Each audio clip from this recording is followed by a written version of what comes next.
राबवावी आणि त्याचं शिक्षण मुलांना द्यावं. पुढची बातमी. बारामती आणि राहुरी या दोन्ही पोटनिवडणुका लढण्याचा निर्धार काँग्रेसने केलाय. पक्षश्रेष्ठींनी निवडणूक लढवायला हिरवा कंदील दाखवलाय. बारामती आणि राहुरी पोटनिवडणुका बिनविरोध व्हाव्यात यासाठी सरकारचे प्रयत्न सुरू होते. विशेष म्हणजे शरद पवारांच्या राष्ट्रवादीनं अजित पवारांना खरी आदरांजली म्हणून निवडणूक लढणार नसल्याचं जाहीर केलं होतं. मात्र आता काँग्रेसनं निवडणूक लढण्याचा निर्णय घेतलाय. बारामती विधानसभा पोटनिवडणुकीसाठी काल उमेदवारांच्या मुलाखती पार पडल्या. राहुरी विधानसभा पोटनिवडणुकीसाठी उमेदवाराची निश्चिती होणार आहे. मित्रपक्षांशी चर्चा करून उमेदवारांच्या नावाची घोषणा होईल.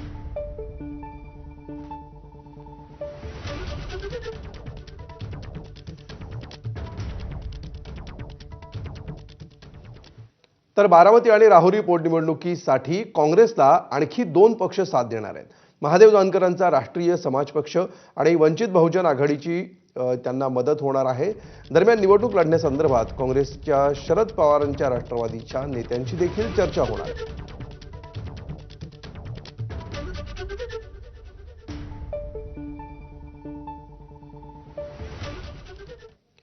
तर काँग्रेस प्रदेशाध्यक्ष हर्षवर्धन सपकाळ यांनी यावर काय प्रतिक्रिया दिली आहे बघूया. राहुरी आणि बारामती या दोन्ही ठिकाणावरून उमेदवारी आमच्याकडे प्राप्त झाल्या आहेत. बारामतीला आमच्याकडे 6 अर्ज आले आहेत, तर राहुरी या ठिकाणून 4 अर्ज आले आहेत आणि आज या सर्व उमेदवारांशी ऑनलाईन आमची मुलाखती ज्या आहेत त्या संपन्न झाल्या आहेत आणि दोन्ही ठिकाणचे कार्यकर्ते निवडणुका लढण्याच्या अनुषंगानं उत्सुक आहेत आणि त्यांच्या उत्सुकतेच्या अनुषंगानं येणाऱ्या 1-2 दिवसात निर्णय होईल अशा प्रकारचा संकेत आणि अशा प्रकारची त्यांना आम्ही संदेश हा दिलेला आहे. निवडणूक राष्ट्रवादी जर निवडणूक लढत नसेल तर काँग्रेस पक्ष लढण्याकरता तयार आहे. ही काँग्रेस पक्षाची असणारी जी भूमिका आहे त्यावर आम्ही ठाम आहोत. जे काही करू ते महाविकास आघाडी म्हणून करू. माहित नाही ते काय करतायत, ते काही माझ्याशी संपर्कात नाही आहेत. आम्ही आमच्या पद्धतीनं आमचा उमेदवार देण्याच्या दृष्टीनं योग्य वेळी निर्णय घेऊ. मी सांगितली स्ट्रॅटेजी आमची. आमचा उमेदवार राहणार, परिस्थितीवर लक्ष ठेवून आम्ही आहोत आणि आमचा उमेदवार निवडून येईल.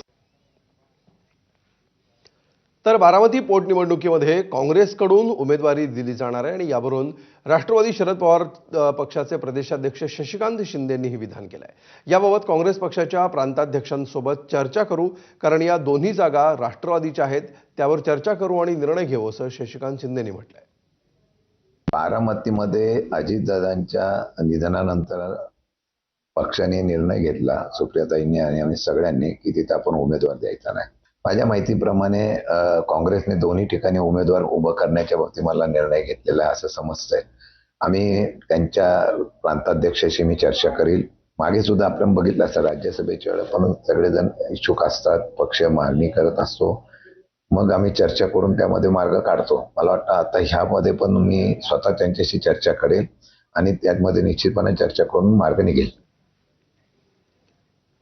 तर बारामतीच्या पोटनिवडणुकीसाठी काँग्रेसच्या इच्छुक उमेदवारांनी काल मुलाखती दिल्या.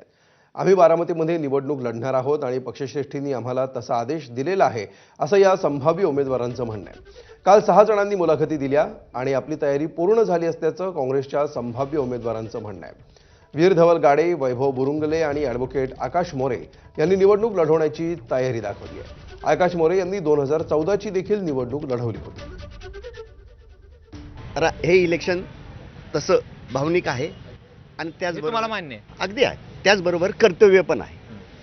आम्ही कर्तव्य करणार आहोत. आता कर्तव्य तुम्ही विचाराल काय करणार? जो काय अपघात झाला त्याचं पूर्णत्वाकडे गेलेलं आहे का?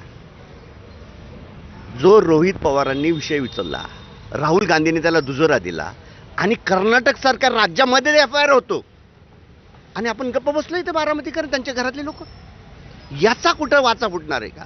म्हणजे अजितदादा फक्त तालुक्याचे कोणाचे पती नव्हते, कोणाचे वडील नव्हते, ते सगळ्या बारामतीकरांचे एक प्रमुख होते.